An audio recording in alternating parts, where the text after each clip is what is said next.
Good morning, সুপ্রভাত। কেমন আছো বন্ধুরা? আশা করি ভালো আছো, সুস্থ আছো। আমিও খুব ভালো আছি। আলতি সিম্পল লাইফে তোমাদের অনেক অনেক স্বাগত। আর একটা নতুন দিন, নতুন সকাল। আজকে দিনটা হচ্ছে শনিবার।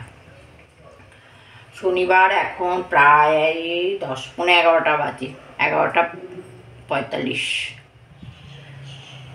এই দেখো বাইরে কি রোদ্দুর ঝলমল করছে। গাছে জবা ফুল ফুটেছে।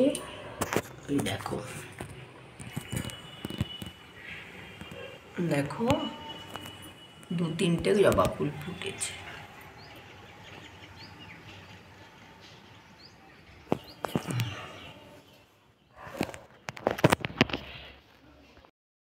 চা বসিয়ে দিয়েছি, 1 কাপ চা খেয়ে নেবো। সকালে খেয়েছিলাম লিকার চা, আর একবার দুধ চা খাবো।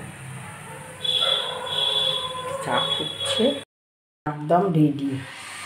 চলো, ভিডিওটা কেমন লাগলো অবশ্যই লাইক করো, শেয়ার করো, কমেন্ট করতে ভুলো না বন্ধুরা। সবাই ভালো থাকো, সুস্থ থাকো। আবার নেক্সট ভিডিওতে আসছি।